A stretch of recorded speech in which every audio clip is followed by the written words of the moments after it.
Washington, D.C., 2013.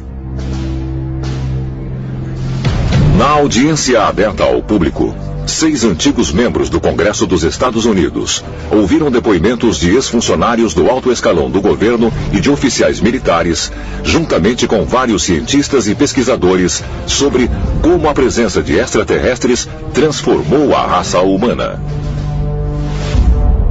Um dos oradores foi o ex-ministro da Defesa do Canadá, Paul Hellyer. O povo americano e todas as pessoas do mundo têm o direito de saber. OVNIs são tão reais quanto os aviões que voam por aí. Nós vivemos num cosmos cheio de vida. Ver um ex-ministro da Defesa e vice-primeiro-ministro comparecer e dizer que o fenômeno dos OVNIs é real e que estamos sendo visitados e que há um encobrimento do governo é, por si só, sensacional. E também expressou-se a ideia de que algumas civilizações alienígenas estão preocupadas com a humanidade e que não querem partilhar tecnologia com a raça humana, por medo de que não estamos prontos para isso, que faríamos mau uso desta tecnologia. Nós somos, afinal, uma raça que usou bombas atômicas em nosso próprio povo.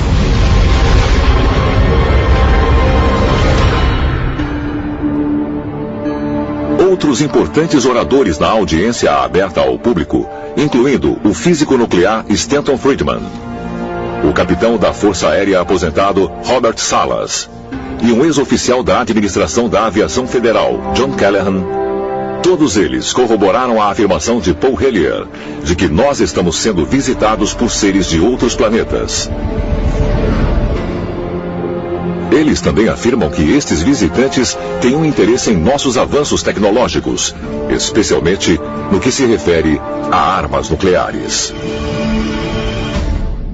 Esses objetos sabem, nos mínimos detalhes, como os nossos mísseis funcionam. Eles podem interceptar nossos mísseis a qualquer momento. Se você liberar essa informação para o público, o que você diria a eles sobre... Entende? Que tipo de defesa temos contra essas coisas?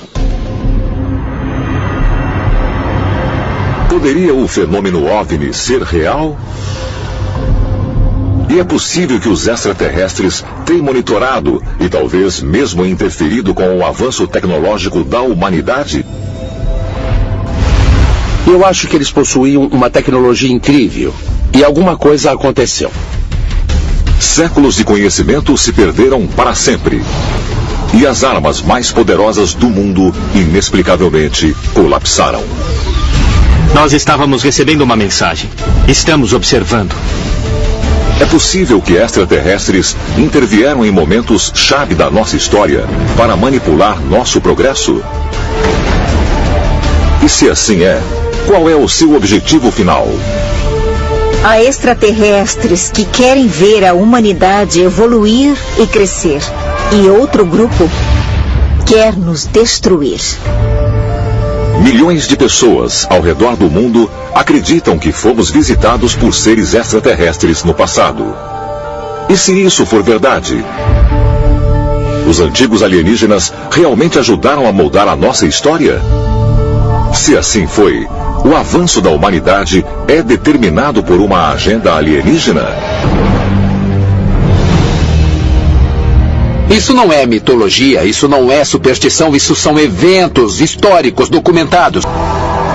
Eu tendo a acreditar que a humanidade possuiu tecnologia incrível, conhecimento incrível, e que eles fizeram coisas que estamos fazendo agora.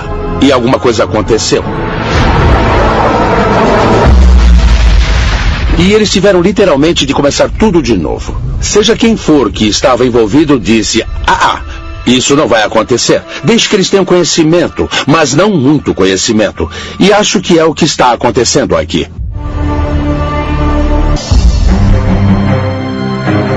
De acordo com o documento oficial da NASA, publicado em 2007, chamado Objetos Voadores Não Identificados na Antiguidade Clássica, houve um substancial número de misteriosos encontros durante o nascimento e a queda do Império Romano. Eles não usavam o termo OVNI ou disco voador naquela época, no tempo dos gregos e romanos. Mas eles falavam sobre coisas como exército dos céus, escudos, naves. Quer dizer, isso é história. Há um relato muito interessante de Cícero. O que ele conta é que havia uma esfera no céu que se dividiu em esferas menores. Isso reflete o clássico relato de OVNIs que temos hoje, em que há apenas um grande objeto, normalmente uma esfera, que subitamente se desmembra e os objetos menores ficam voando. Este relato do século I a.C. foi apenas uma das mais de 100 visões inexplicadas registradas durante o Império Romano. O Império Romano, de muitas maneiras, estava à frente do seu tempo. Agora, isso foi algo que atraiu a atenção de extraterrestres inteligentes? Isso lhes deu motivo de preocupação? Estas visões de OVNIs no tempo do Império Romano foram um processo de monitoração e talvez a humanidade sofreu um pequeno retrocesso. É possível que as alegadas visões de OVNIs, através do Império Romano, indiquem que há uma agenda extraterrestre para segurar o progresso da humanidade? Ou talvez haja uma explicação ainda mais inacreditável? Washington disse: após 5 dias de depoimentos de peritos na audiência aberta ao público, afirmações impressionantes com relação ao envolvimento de extraterrestres com a raça humana foram partilhados com ex-membros do Congresso. Entre os mais inflamados está a afirmação do ex-ministro da Defesa canadense, Paul Hellyer, segundo o qual não fomos visitados apenas por um tipo de aliens, mas por vários. Pelo menos 4 espécies têm visitado a Terra por milhares de anos. Eles são de espécies diferentes e, consequentemente, podem ter diferentes agendas. O relevante sobre Paul Hellyer é o nível de detalhes que ele revela, os números de civilizações, as agendas dos aliens. Este não é algum pesquisador de OVNI excêntrico. Este é um político ainda profundamente conectado. Ele tem um número de fontes governamentais e militares e da comunidade de inteligência de alto nível. É possível que o governo encobriu a presença de seres de outros planetas aqui na Terra? E poderia haver, de fato, mais de uma agenda?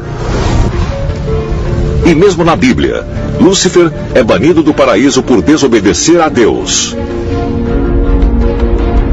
Mas talvez a pista mais forte destas atitudes opostas podem ser encontradas nos registros detalhados dos antigos sumérios.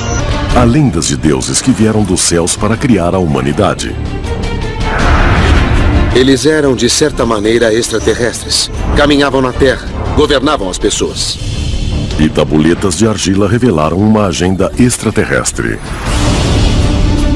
Com certeza, eles meio que deram uma melhorada na humanidade e usaram os humanos como se fossem escravos. Será que visitantes alienígenas realmente mudaram o rumo da humanidade em um passado distante? Nossos antepassados receberam ajuda e essa ajuda veio de outro lugar. Lá de cima. Ao observarmos a antiga civilização sumérica, atribui-se a eles centenas de princípios de uma sociedade moderna. Coisas como agricultura, ciência, medicina, matemática, realeza, leis, tribunais, juízes, escolas, literalmente apareceu nos tempos suméricos há 6.000 anos, mesmo fora da Idade da Pedra. De acordo com os principais pesquisadores, Ur foi saqueada pelos seus vizinhos em guerra, os Elamitas, há cerca de 2.000 anos antes de Cristo. Mas alguns pesquisadores acreditam que os textos cuneiformes revelam algo muito mais do que a evidência de uma raça antiga. Eles apontam para descrições de um grupo de seres divinos que se chama Anunnaki, os chamados prole esplêndida de Deus que, segundo os sumérios, vieram do céu. O sistema religioso da Mesopotâmia foi o politeísmo, o que significa que eles adoravam diversos deuses diferentes, masculinos e femininos, muitas vezes representados na forma humana, tendo personalidades assim como as pessoas têm, e Esses deuses foram dispostos em um tipo de hierarquia política que em inúmeros aspectos imitavam sistemas políticos da própria Mesopotâmia. Isso significa que você tinha deuses elevados, os deuses celestiais, e também haviam deuses menores que habitavam a terra e o submundo. Agora, de acordo com o texto sumério, os deuses celestiais, os Anunnaki, eram as divindades supremas, as mais elevadas. Será que extraterrestres mandaram o dilúvio para limpar a Terra de erros genéticos? E para que Noé fosse o pai de uma nova versão da humanidade? Segundo antigos relatos, o mundo em que os descendentes de Noé nasceram era muito diferente do que aquele que existia antes do dilúvio, quando dizem que deuses, gigantes, fadas e outras criaturas partilhavam o planeta com os humanos. E a história diz que quando Noé nasceu, era um bebê extraordinário, de estranha constituição e que podia iluminar o ambiente com os olhos. Interessante é que o pai de Noé, Lame, questiona se Noé é mesmo o filho dele ou não. Mas a dúvida dele se instala por causa da história dos anjos caídos, que desceram para transar com mulheres humanas. Lame questiona a esposa, Batenosh. Esse menino é meu ou é deles? O aspecto de Noé é descrito como muito estranho. Diziam que os olhos dele brilhavam como raios de luz e a pele dele brilhava também. Então, nos resta apenas uma pergunta. E se Noé fosse, na verdade, um extraterrestre? O dilúvio parece servir de ponto de demarcação.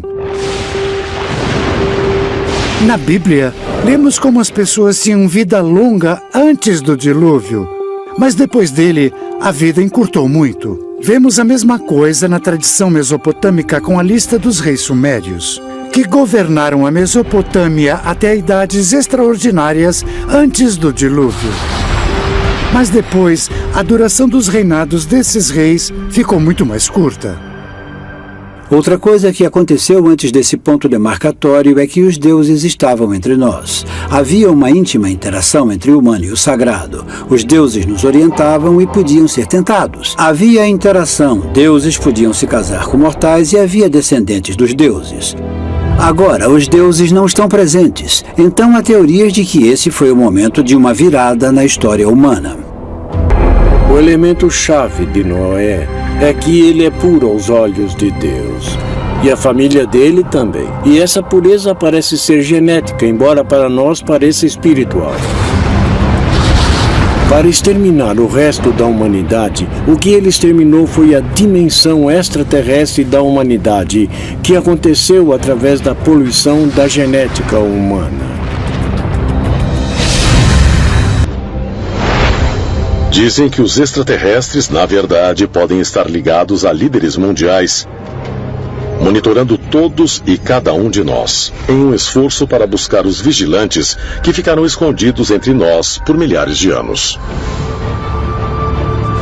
O governo dos Estados Unidos tem a prova de que pelo menos 3 grupos extraterrestres e em busca de domínio geopolítico estão em conflito uns com os outros atualmente no planeta. Se os extraterrestres realmente vieram para a Terra para ajudar a humanidade, o que aconteceu com eles? Talvez a resposta seja encontrada em uma das mais poderosas sociedades secretas do mundo antigo que ainda existe hoje. 24 de março de 2014. 58 líderes mundiais se reuniram no Fórum Mundial de Haia para a 3ª Cúpula Bianual de Segurança Nuclear. No centro da sala havia um holograma gigante girando em uma pirâmide, com 3 pequenas pirâmides de cabeça para baixo dentro dela. Esse símbolo, que também é usado como um bottom pelos delegados, é o logotipo oficial da cúpula. Mas há quem diga que ele representa outra coisa. O olho que tudo vê dos Illuminati. E essa sociedade secreta secular está viva e bem no século XXI, como comprovado pelos símbolos mostrados por celebridades, magnatas da indústria e até mesmo chefes de Estado. Os Illuminati dos dias modernos foram organizados por Adam Weishaupt, na Alemanha. Ele formulou planos para que seu grupo pudesse se infiltrar em todos os poderes fundamentais da sociedade, nas esferas políticas, financeiras e midiáticas no final de 1700. Quando falamos sobre os Illuminati hoje, falamos sobre a sociedade secreta mais poderosa que existe. São as pessoas que controlam tudo pelos bastidores.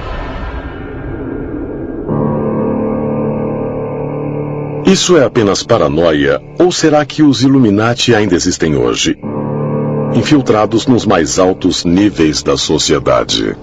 E se for assim, o que eles pretendem? Alguns dizem que a resposta pode ser encontrada em uma sociedade secreta ainda mais antiga e que pode ser a precursora dos Illuminati, os Cavaleiros Templários. Esse grupo de monges guerreiros foi formado em 1118 para proteger os peregrinos que viajavam a Jerusalém durante as cruzadas. Mas muitos afirmam que seu verdadeiro propósito era encontrar relíquias religiosas perdidas, escondidas no monte do templo. E durante seu tempo em Jerusalém, eles passaram de uma relativa obscuridade à ordem mais poderosa das cruzadas. A influência deles era tão grande que havia muitos rumores de que estavam ligados a demônios. Jacques de Molay, a principal figura histórica da Ordem dos Templários, foi preso sob acusação de traição e heresia, por alguma coisa como adoração ao diabo, por alguma forma de adoração do lado negro. Essa foi a acusação contra não só de Molay, mas contra os Cavaleiros Templários em geral.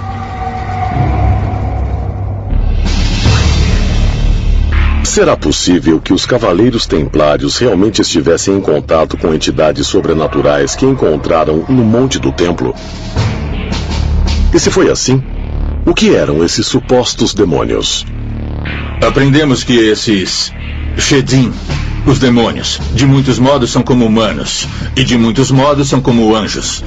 Alguns são do mal, muitos são bons. Existem rumores de que os Cavaleiros Templários se esforçaram para se comunicar com essas entidades espirituais. Esse conceito de demônios é muito diferente do modo como pensamos em demônios hoje. Basicamente, um demônio era um ser de outro mundo. Um ser que não era desta terra, potencialmente um ser extraterrestre. E extraterrestre significa de fora desta terra.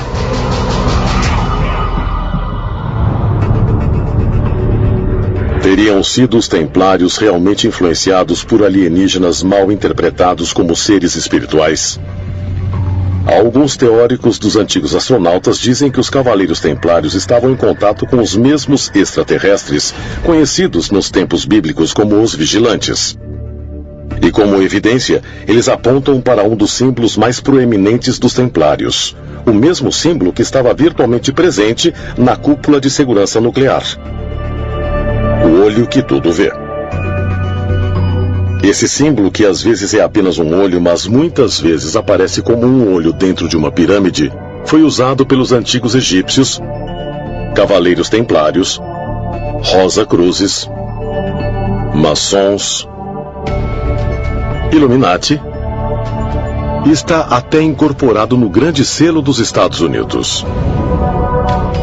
É um símbolo mais comumente interpretado pelo significado de que alguém ou alguma coisa está nos observando. Cada movimento está sendo monitorado. Existem milhões e milhões de câmeras, onde quer que você for. Todas as conversas são gravadas. Os celulares enviam informações sobre com quem conversamos todos os dias. E todos os segredos estão expostos.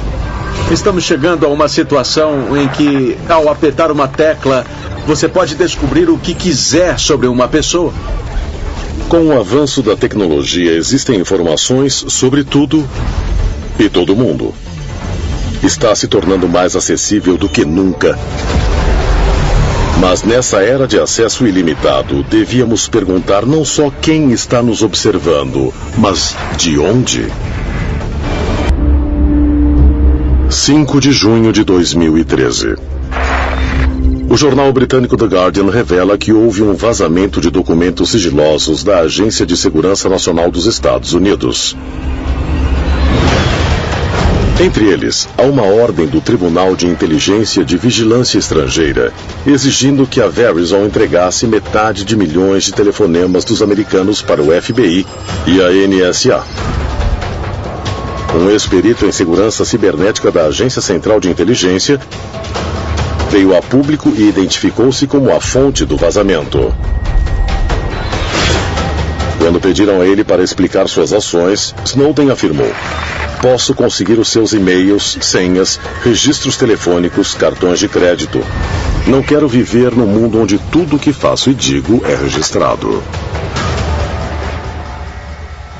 A NSA é a Agência de Segurança Nacional, ou como dizem algumas pessoas, a Agência Nacional de Espionagem, que controla o monitoramento dos sistemas de comunicação em todo o mundo.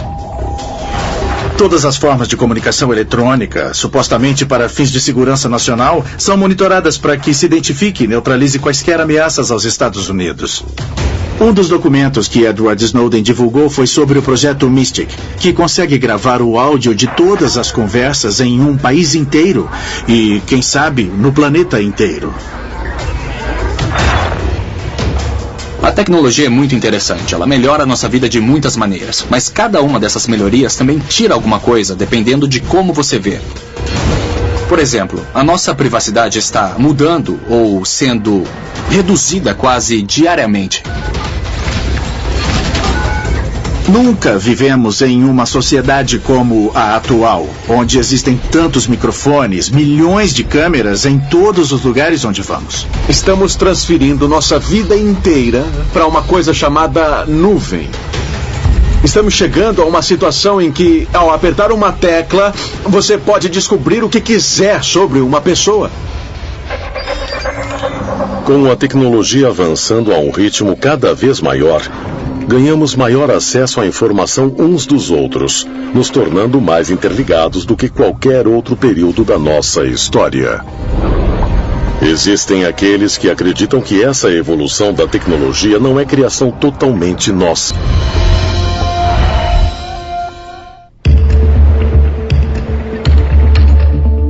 São Francisco, Califórnia, 6 de junho de 2011. Na Conferência Anual dos Desenvolvedores Mundiais da Apple, Steve Jobs apresenta ao mundo seu mais recente avanço tecnológico, o iCloud. Esse novo serviço permite aos usuários armazenarem todos os seus dados digitais, tais como música, e-mail, contatos, documentos, fotos e históricos de pesquisa na internet em servidores remotos conhecidos em seu conjunto como a nuvem. Essa tecnologia revolucionária decolou tão rápido que dentro de 2 anos já existiam mais de 300 milhões de pessoas na nuvem. E por ela estar em todos os aparelhos da Apple, algumas pessoas usam a nuvem sem nem mesmo se dar conta. Mas embora a Apple garanta aos seus clientes que os seus arquivos pessoais estão seguros, em agosto de 2014, fotos pessoais explícitas de celebridades femininas começaram a aparecer online. A nuvem tinha sido hackeada. Todas as suas informações estão na nuvem, estão em outro lugar. É claro que você sempre pode acessá-las e ver essas informações, mas isso significa que outra pessoa também tem acesso aos seus dados. Esses dados podem ser seus e-mails, suas mensagens, suas chamadas telefônicas, suas mensagens de voz. É incrível porque você está literalmente entregando seus dados a um local desconhecido controlado por sabe-se lá quem. Muitas pessoas veem questões de segurança muito graves nisso. Você já não tem mais o controle sobre os seus dados no seu disco rígido. Você está apenas os enviando para o éter. Sabe-se lá para onde. Quando Edward Snowden revelou em 2013 o quanto a nossa privacidade foi comprometida, Isso causou uma indignação pública. Mas com o avanço da tecnologia, será que estamos adaptados à noção de que nada é sagrado ou secreto? Será que a nossa dependência crescente de computadores, celulares, tablets e qualquer outra coisa ligada à internet, dando aos vigilantes mais do que nunca acesso a nós? Agora estamos vivendo em uma época na qual todo mundo está literalmente carregando uma câmera e um microfone na mão ou no bolso, que podem ser ativados remotamente pela NSA ou por várias agências de inteligência ou até mesmo por hackers. As webcams em todos os laptops e os microfones podem ser facilmente ativados remotamente. Parece mesmo que por causa da tecnologia e observam cada pequeno detalhe do que se passa. E eles querem ver o nosso planeta. Cultivar certas civilizações que são voltadas para a tecnologia. Mas há quem acredite que a sociedade altamente conectada na qual vivemos agora fornece até mesmo mais implicações chocantes.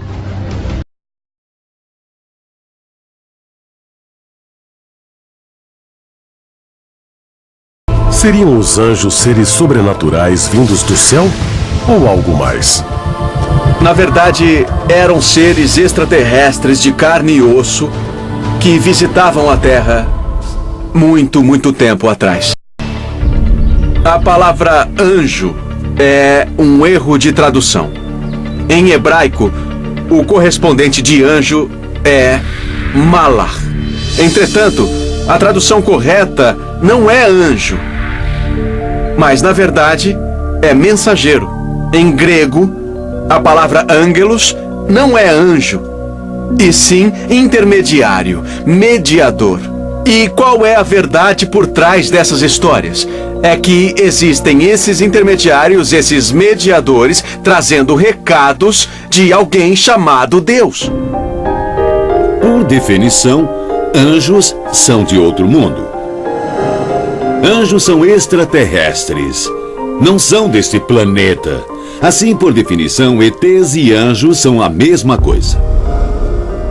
Nossa concepção moderna de ET mudou, mas há milhares e milhares de anos, quando os anjos viviam entre nós, nossos ancestrais não os chamavam de ETs, eles os chamavam de anjos e sabiam que não eram deste mundo, não eram deste planeta. Anjos. De acordo com uma pesquisa realizada em 2010, quase 70% dos americanos acreditam em anjos. Mas o que são eles? Enviados alados de Deus, como descritos na Bíblia? Existem sorridentes querubins nos observando em nuvens ao sabor do vento? Ou seria algo muito maior? O conceito do que é um anjo, obviamente, é bem conhecido, ainda mais na cultura americana. E também existe nas culturas latina, grega e babilônica. Quando pensamos em anjos, imediatamente lembramos da Bíblia. Mas em textos da internet e em livros, descobrimos que as pessoas recebem visitas de anjos todos os dias. No livro do Gênesis, os anjos são descritos como seres divinos enviados à Terra como mensageiros de Deus. Havia o desejo de que Deus interagisse com os seres humanos, mas não parecia digno que Deus agisse diretamente, então ele enviou seus mensageiros. Mas será que os chamados mensageiros de Deus desempenhavam outra função? Uma não tão benevolente ou benigna? Segundo o livro de Enoque, o texto bíblico perdido e redescoberto entre os pergaminhos do Mar Morto no final dos anos 40, os primeiros anjos a chegarem à Terra foram os anjos caídos.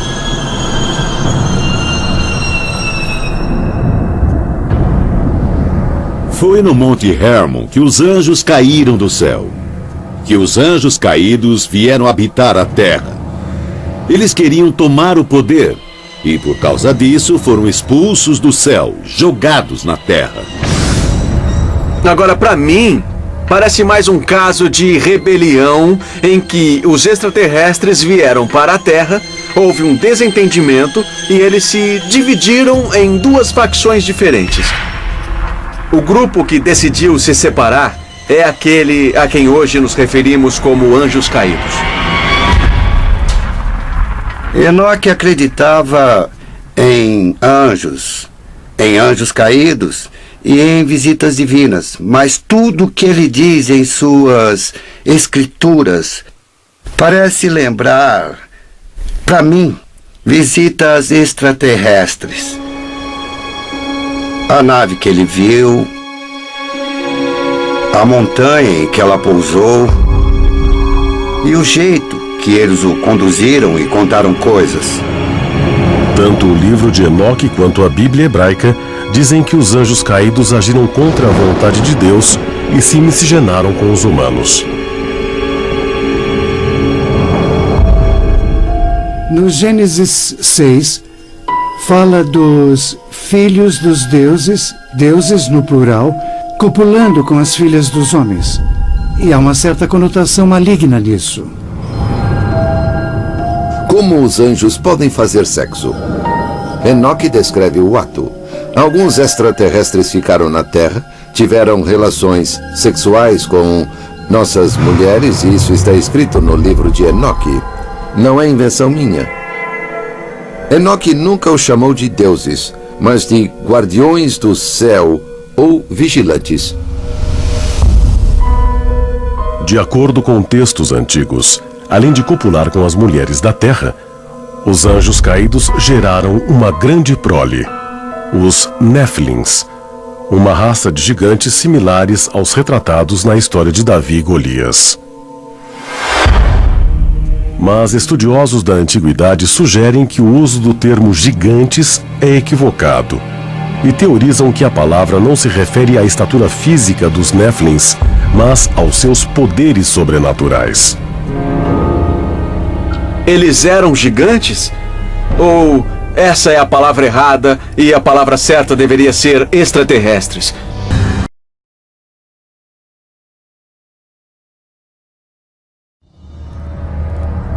O personagem que conhecemos como Satanás realmente era um ser extraterrestre?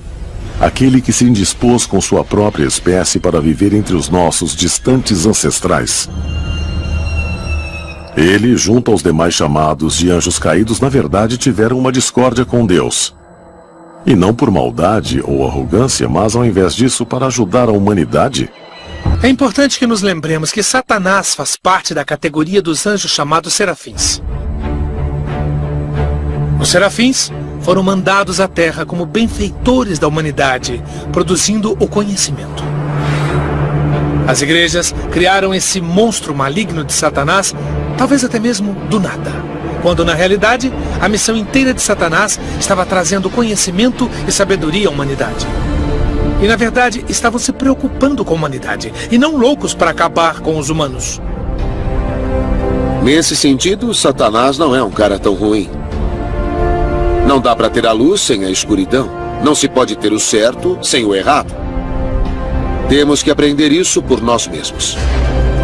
E por fim, através das escolhas entre o certo e o errado, nós crescemos e nos tornamos o que somos. E com isso, podemos chegar a ser como os nossos criadores, para que nós nos tornemos deuses. De inúmeros jeitos, Satanás pode muito bem ser uma pessoa, um deus, um anjo, um ET, que foi caluniado de certo modo. Lúcifer é que nem Prometeu, ele é o portador da luz. Ele é o deus do trabalho árduo, é o único que nos traz o fogo, é o único que nos dá a oportunidade para que façamos as coisas por conta própria. Se o personagem bíblico de Satanás realmente for baseado em um ser extraterrestre, aquele que roubou a tecnologia de seus mestres para poder beneficiar o homem primitivo, então por que será que agora ele é injuriado como uma criatura do mal consumado? A maioria dos cristãos acreditam que os demônios são encarnações do mal dos outros anjos que seguiram Lúcifer em sua rebelião contra o Deus onipotente. Eles têm nomes como Belzebu, Asmodeus, Maluk e Mammon, e se dedicam a corromper as almas da humanidade. Biblicamente falando, o demoníaco vem dos anjos caídos. Aqueles que caíram com Lúcifer durante as grandes guerras no céu. E o objetivo deles é enganar a humanidade para que sigam um mau caminho, para se apartarem de Deus, e se dividem em muitas classes. Eles têm as ocupações mais básicas lá de baixo e seguem por toda a extensão até o estrategista, que está governando nos bastidores os assuntos da humanidade. Essencialmente, dá para imaginar uma estrutura militar, com os generais, oficiais, agentes particulares. Há 9 níveis, que são anjos caídos de várias posições. Os de baixo servindo os de cima e, por fim, obedecendo Satanás. Em muitas tradições religiosas, há ritos sagrados para exorcizar os demônios dos corpos dos aflitos. Será que os diabos e os demônios podem ser mesmo seres de outro mundo? E esse reino talvez não seja um inferno, mas um mundo extraterrestre verdadeiro? E eles realmente são seres do mal? Ou será que podem ter uma outra, talvez uma missão ainda mais profunda? A Bíblia fala sobre uma raça de répteis, os serafins. Eles são mencionados no livro de Isaías. Alguns interpretam como seres de fogo, mas o entendimento correto é réptil. Nós sempre tivemos conhecimento sobre os répteis. Alguns são bons, outros ruins.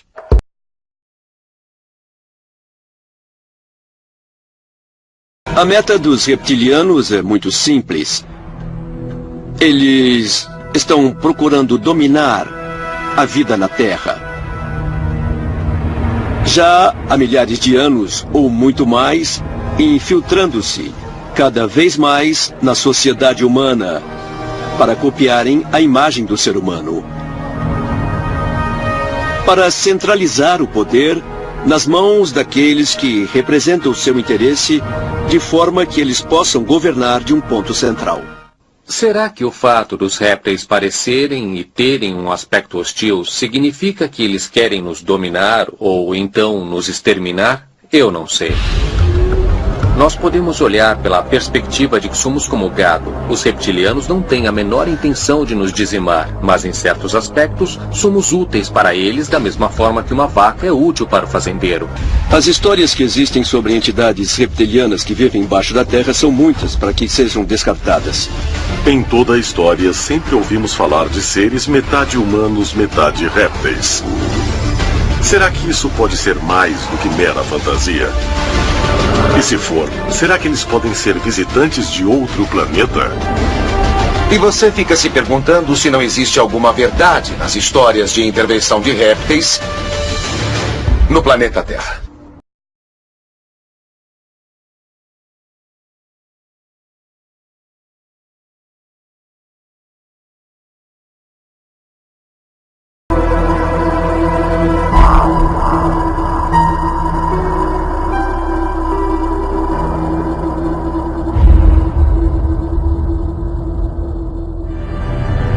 João, capítulo 8. Jesus disse outra vez: vocês são daqui de baixo, e eu sou lá de cima. Vocês são deste mundo, mas eu não sou deste mundo.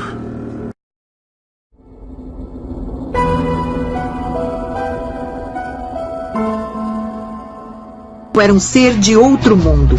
Um ser que não era desta terra, potencialmente um ser extraterrestre.